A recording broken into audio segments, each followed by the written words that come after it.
Hello everyone, நான் தான் உங்கள் அசர். இன்னைக்கு நம்ம என்ன பார்க்க போறோம்னா சைக்காலஜி ஆஃப் மணியில் 4th டாபிக் காம்பவுண்டிங் பார்க்க போகிறோம்.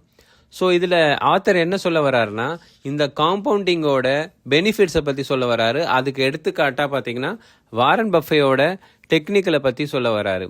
இப்போது வாரன் பஃபே பார்த்தீங்கன்னா அவரை பற்றி, அவரோட இன்வெஸ்ட்மெண்ட்டை பற்றி நிறைய புக்ஸ் எழுதியிருக்காங்க. ஆனால் அவரோட டைம், அவர் எடுத்துக்கிட்ட டைமை பற்றி நிறைய புக்ஸ் எழுதலைன்றத சொல்கிறாரு. கிட்டத்தட்ட வாரன் பஃபே அவரோட 50வது வயசுல தான் $81 பில்லியன் பணமாக வச்சிருக்கிறார். அவரோட சொத்து மதிப்பு உயருது. ஆனால் அவர் 2020 பார்த்தீங்கன்னா அவரோட சொத்து மதிப்பு பார்த்தீங்கன்னா $85 பில்லியன். அவர் என்ன பண்ணியிருக்காருன்னா, அவருக்கு வர லாபத்தை, அவர் இன்வெஸ்ட் பண்ணி வர லாபத்தை திரும்பவும் அதே இதில் முதலீடு பண்ணி அதில் வர லாபத்தை திரும்ப அவர் என்ன லாபம் கிடைச்சாலும் அதை எடுத்து செலவு பண்ணாமல் அதை அப்படியே இன்வெஸ்ட் பண்ணி அதை காம்பவுண்ட் பண்ணி இவ்வளோ சொத்து சேர்த்துருக்கிறாருன்றத சொல்கிறாரு. ஸோ அதே இன்னொருத்தரை பற்றி சொல்கிறாரு, ஜிம் சிம்மன்ஸ் பற்றி. அவர் பார்த்தீங்கன்னா 1988 பார்த்தீங்கன்னா அவரோட 50வது வயசுல இருந்து வருஷத்துக்கு 66% லாபம் சம்பாதிக்கிறாரு.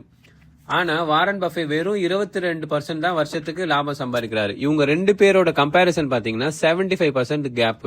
ஆனா ஜிம் சிம்மன்ஸோட நெட்வொர்த் பாத்தீங்கன்னா 2020 $21 பில்லியன் தான். ஆனா அப்போ வாரன் பஃபேயோட நெட்வொர்த் பாத்தீங்கன்னா, அவரோட சொத்து மதிப்பு பாத்தீங்கன்னா $85 பில்லியன், கிட்டத்தட்ட 75% கேப்.